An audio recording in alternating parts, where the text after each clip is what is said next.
Hi guys, welcome to another A1 Driving Academy episode. I'm Mo. Hi guys, my name's Manny. Hi Money. Now, what we're going to be doing today is demonstrating the show me, tell me questions. Now, these are questions which get asked at the beginning of the test and during the test.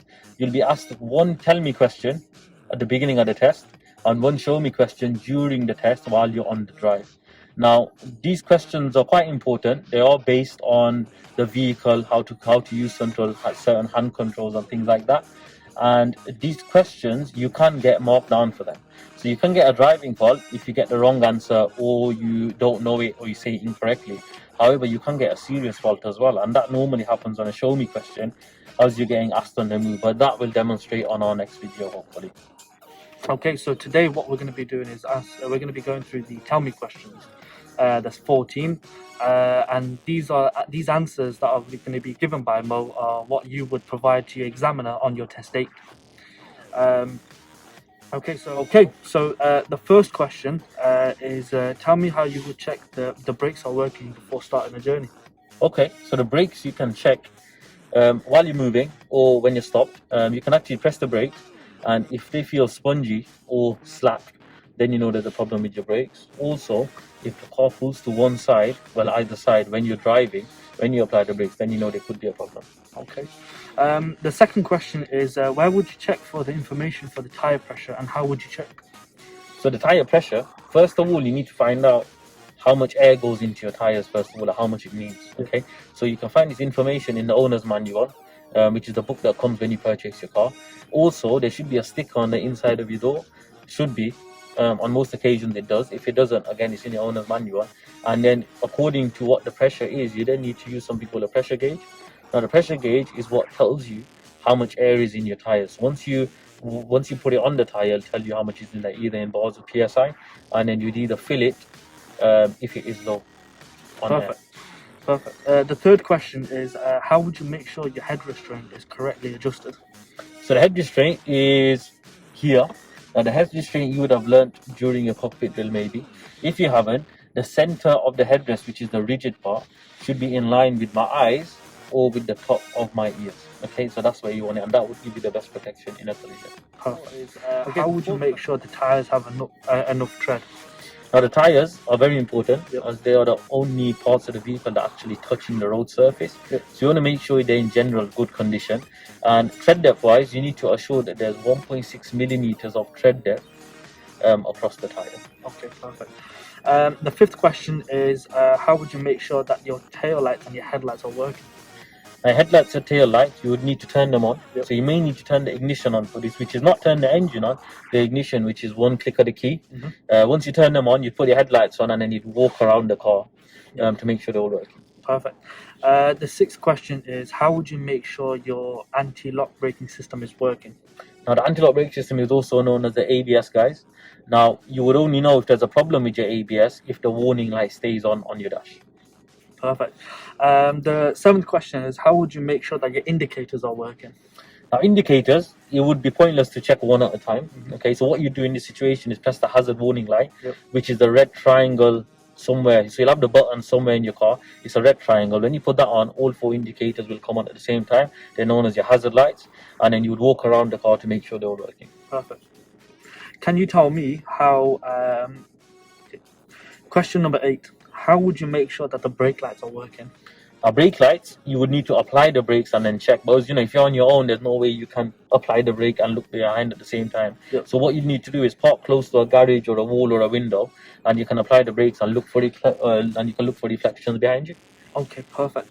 The ninth question is how would you check that your power assisted steering is working? Now power assisted steering, you would check that by basically using the steering first of all. So if your steering has gone quite stiff or quite rigid, there's a fault with the power steering. But if you wanted to check this, you would turn the car off, apply gentle pressure to your steering wheel, turn the car on, and when the engine comes on, the steering should become loose immediately. Perfect. The 10th question is how would you switch on the rear fog lights, and when would you use the rear fog lights? Okay, now the rear fog lights you would turn on basically by turning your headlights on first, and there's a rear fog light button which your instructor will show you during your driving lessons, and you would need to turn them on when visibility is low. Perfect. Question 11. How would you switch your headlights from dip to main beam? Dip to main beam. Yeah. Now dip beam is on main beam. Now dip beam is when when your headlights are fully on. Now the main beam is you need to put your headlights on, and you would either need to pull the light switch out towards you or pull the indicator lever towards you. Every car is different, so speak to your instructor about which way to put them on. But you would know they're on by a blue light. So the light will always be blue though. A blue light will come on your dash to show you that the main beam or the high beam is on. Okay, perfect. Okay, the 12th question is how would you make sure there's sufficient engine oil? Now sufficient, and now these questions Yep. is you would be asked normally to open the bonnet on Okay. your test. Yeah. We're not going to show you that today. However, every car is different in the way it opens, so please find out how to open the bonnet for your driving test. And when you open the bonnet, you would need to locate the dipstick for the engine oil. Now the dipstick you'd have to pull out, clean it, put it back in, Yep. take it out, and match the oil between the minimum and maximum markers. Perfect. That makes sense. Okay, the 13th question is how would you make sure there's sufficient engine coolant liquid? Okay, coolant. Now coolant is the big water tank you'll find in your car. Again, you'll have to open the bonnet for this for your test, and you would point out where the coolant is, and you would have to make sure the coolant is between the minimum and maximum marks. Okay. Personally, with my students, I always get a question. It's a silly question, but the question is, what is the purpose of a coolant liquid in the car? Okay, so coolant is basically exactly what it says on the tin. Is coolant. It actually keeps the engine cool. Now, it's very dangerous to drive without sufficient coolant, as your engine can overheat. But basically, the coolant is part of a cooling system, which will keep your engine cool and make sure that it doesn't overheat. Okay, perfect. The 14th question is how would you make sure you have sufficient brake fluid oil? A brake fluid, again, you'd have to open the bonnet for this question. Now, the brake fluid, your tank, you'll see normally at the top of the engine.